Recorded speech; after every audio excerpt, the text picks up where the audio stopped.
Today we cover the players that will go absolutely nuclear in the Week 17 Fantasy Football Championship game. We need to have these guys in our starting lineup, no questions asked. Make sure to stick around to the end of the video as well, because I will be going over my #1 league-winning tight end that's only rostered in 22% of leagues. You can get him off your waiver wire and win leagues right now. If you do appreciate this video, go ahead and hit that like button. It's free. It takes 2 seconds. It helps me out so much. Let's send some good positive vibes getting into our last week of fantasy football, but I would never waste your time. The #1 instant start this week is going to be Bucky Irving. I do not care how small your league is. You might have heard this name before for the week, so I'll go ahead and give you everything you need to know short and quick. This is a must-win game for the Buccaneers here against the Panthers, or they're out of the playoffs with the Falcons controlling their destiny. So with that being said, the Panthers is the #1 best matchup to running backs as far as success this year. They allow 5.1 yards per carry to the position. That is #1 by far. Also the #1 most fantasy points per game to opposing running backs. They also allow 141 rush yards per game. That also ranks first. They're 24 yards ahead of the second ranked team. It's just absolutely crazy how positive of a matchup this really is against the Panthers. James Conner, if we look 1 week ago, just destroyed this team, putting up 26.6 fantasy points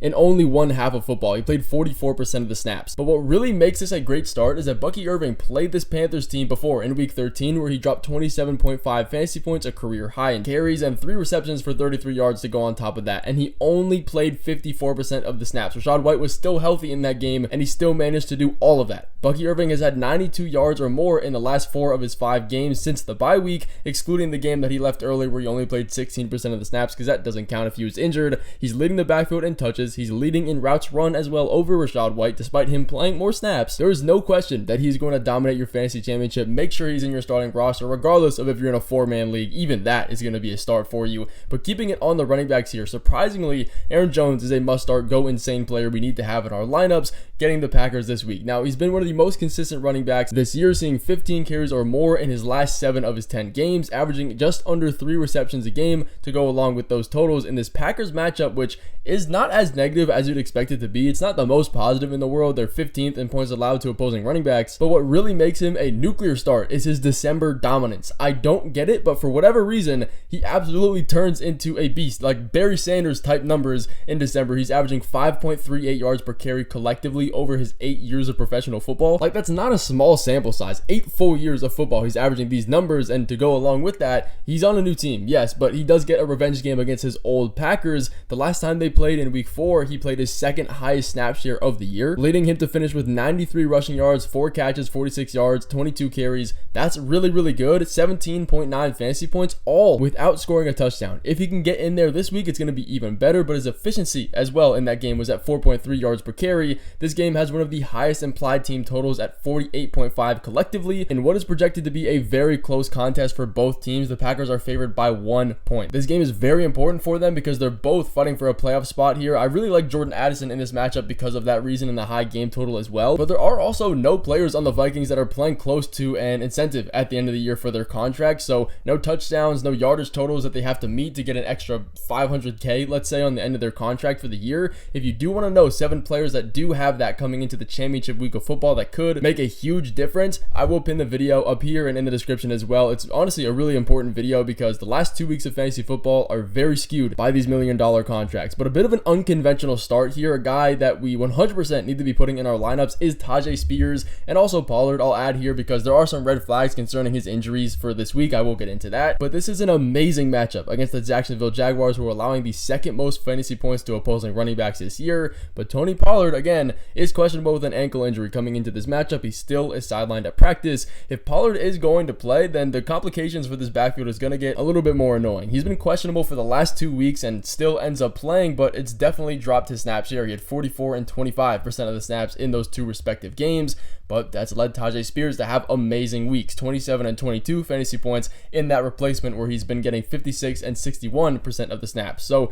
in short, if Pollard does play, we're going to be starting him. We have to be a little bit realistic. If he's not going to be a full participant, he's probably not going to get a full snap share, but this offense is completely elevated with Mason Rudolph under center, which is a wild statement to say, all things considered, but in fantasy points scored, it is 100% true. Since he took over in week 15, his running back room is averaging 32.7 fantasy points per game game. That's almost 10 points higher than what it was with Will Levis in all of his collective starts. But Spears and Tollard both have great usage in the receiving game, which keeps their safe floor there, but also gives them a great ceiling because PPR is king in fantasy football for running backs. This matchup has a low total, which is going to be a little bit more on the annoying side for maybe it doesn't have a ton of upside and scoring touchdown potential, but their totals are never high. When you look at every single Titans game, even every Jaguars game at that, those two teams don't really score a lot, so that's not something we're banking on. If they end up scoring touchdowns, it's just going to be more added fantasy points and a bonus for us if they do end up doing that. The Jaguars are an insanely positive team to allowing fantasy points to running backs. We start these guys given the situation. Make sure to comment any questions you do have considering Tony Pollard and his health. I will be updating you guys there as the week goes on. But we also need to be starting Jauan Jennings with 100% confidence. He's going to crush this week, and I know it's a bit of a hot take considering he got shadowed by Deebo Samuel last week. He had all of the light. He put up 25.1 fantasy points compared to Jennings at 9.1,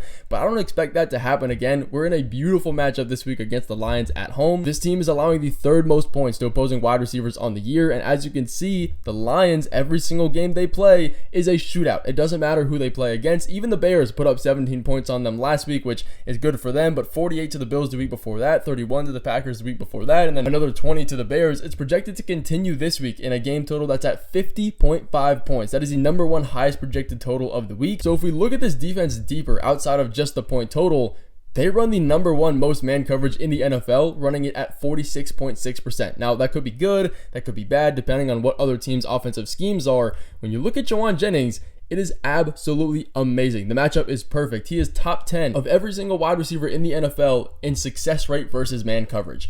That is going to be insanely positive now, and now he gets a matchup against Amik Robertson, who allows 17.4% target share against the wide receivers that he's guarding. That's good for 8th highest in the entire NFL. Also, 0.25 fantasy points per route run. All of these are really positive numbers and shows that the Lions cannot stop anybody on defense. We've seen that for the entirety of the year. Jennings also does lead this team in routes run per game. He's top in targets, right next to George Kittle at least, and the 49ers have to pass the ball a ton. They will have to in this matchup against the Lions, the best, one of the most elite offenses in the NFL. You're going to have to keep up with that. So it's an amazing spot for the pass volume and for Jauan Jennings to have a great game. I don't expect him to be outshined by Deebo Samuel again. But another elite fantasy start we need to be making in all of our leagues right now is Terry McLaurin and Zach Ertz. I know Terry McLaurin has started in a bunch of leagues, but it's a great matchup for both of them and it needs to be highlighted. The Falcons are 4th in fantasy points allowed to wide receivers. They allow a ton of success over the air in general. They're also positive to tight ends, but not as positive as they are to wide receivers. They allow the 12th most points to opposing teams this year. Looking at Terry McLaurin, he's going to dominate in this matchup. He managed to put up 17 fantasy points with 5 receptions, 60 yards, and a touchdown last week in an insanely tough matchup against the Philadelphia Eagles, who allow the 6th least points to opposing wide receivers on the year. He's also had 6 touchdowns in his last 4 games. The upside is insane. He gets a positive matchup, even better than the Eagles now against the Falcons, and more importantly, AJ Terrell. When we look more at that matchup, this man allows a 12.4% target share to opposing wide receivers he guards. Also, 0.25 fantasy points per route run. Again, just like Amik Robertson, the conversation here between Jayden Daniels and Terry McLaurin is that they are electric. It doesn't matter what kind of defense you put against them, they're going to have a connection and they are going to be elite and have a lot of upside, which is what we've seen for the entirety of the year. They are matchup proof. We also look at the other side of this. We have Noah Brown on IR, Austin Eckler on IR. De'Ami Brown is dealing with a hamstring injury. He's probably going to miss this week, which means it's just him and Zach Ertz as far as the top target guys in this offense. Yes, we have Olamide Zaccheaus, but he's not necessarily a top penciled in guy that we can trust every single week. Ertz, he's playing on a pending contract bonus as well. If he gets 5 more receptions in the next 2 weeks, he earns an extra $250,000 on top of his contract. 15 more receptions, he'll get another $500,000. What's really good about Ertz is that his entire contract, 66% of it is based on these incentives. In the last 2 weeks, he's going to be gunning for these incentives. Again, he's one of the guys in the video that I posted yesterday. I really do suggest you guys to go check it out. It has timestamps of the whole thing. It's quick to watch. See if any of your players are in there. But again, these incentives do give us a great implication of what we can expect. And if we look at Zach Ertz, over the last 2 weeks, he really has been nowhere near healthy and has not been good in fantasy football. I mean, the numbers aren't there. He played 23 and 70% of the snaps, though, in the last 2 weeks. It's really not his fault. He does not look the same right now. His route participation was plummeting down to the ground because of that. We look now, he's a full participant in practice. He's fully off the injury report, which is important. He's should be a full ready to go guy into this matchup against the Falcons, and a must-win game, I might add. If the Commanders win, they get into the playoffs. It's a win and done situation. They need to win one of their next two. They're going to want to get this one out of the way at home to take the pressure off in week 18. But a must-start tight end, the guy that we need to be utilizing, we can pick up off the waiver wire and start, is going to be Chig Okonkwo. He's still only rostered in 23% of leagues. I promise you, he will go insane. Now, he is still a little bit more risky than your top guys, so we're not going to be starting him over guys like George Kittle or Trey McBride. But if you are like me and you don't have a really amazing tight end, he is 100% the move for your fantasy football championship. I promise you, he will save it, because he does get this amazing matchup against the Jaguars. They allow the 6th most points to opposing tight ends this year, and just general offensive success.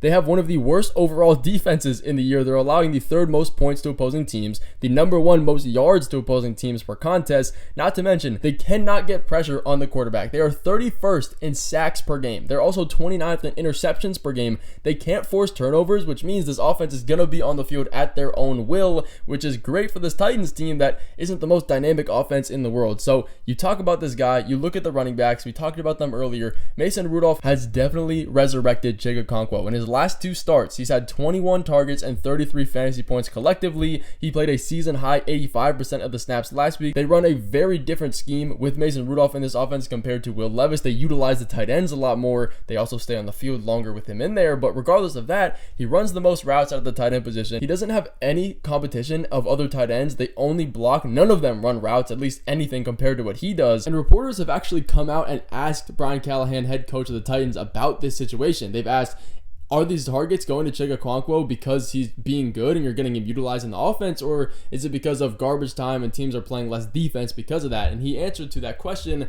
Chig has become a really strong guy for us and somebody that's given us a big boost. Now, it probably does have a little bit to do with the defense and getting blown out or blowing out other teams and just playing restriction ball, but you cannot lie, and you have to see these numbers and see that's probably going to continue in this very positive matchup. But a defense, though, that we 1000% need to be starting in our lineup, they're only rostered in 40% of leagues, is the Miami Dolphins. And you look at this and it probably scares you a little bit. They do get a matchup against the Browns, which is beautiful. The number 1 best matchup to opposing defenses. You thought Jameis Winston was bad? Well, DTR is even worse. In a full snap share, a fully healthy game last week, he had 157 yards on 34 pass attempts. Like, he had the lowest depth of target out of any quarterback last week, along with 2 interceptions and no touchdowns. Like, he's Jameis Winston with the interceptions. He just is allergic to throwing touchdowns, though. Like, there's no upside for him in this offense. David Njoku is also going to be out this week, making this offense that much more one-dimensional. And the Dolphins are at home and have one of the best wide receiver stopping defenses in the NFL. They allow a very little amount of yardage to wide receivers and fantasy point success. Jalen Ramsey is on Jerry Jeudy. Take him out of the game with no David Njoku and no Nick Chubb. You have nothing else. DTR has had previous starts last year, and he hasn't done anything with it. I think Jacoby Myers, though, is also a really good start this week if you do have him against the Saints. It's going to be a very positive one, as well as Ladd McConkey getting the Patriots. He is not going to be shadowed by Christian Gonzalez, which is great. He's in a perfect spot to succeed. Also, Bo Nix is an amazing quarterback start this week with a great matchup against the Bengals. I'm not worried about weather. I'm not worried about defense. Cam Taylor-Britt, all of these corners are terrible. Bo Nix is a great start, but that is going to finish off this video. Thank you guys so much for watching this video. All glory to the man above.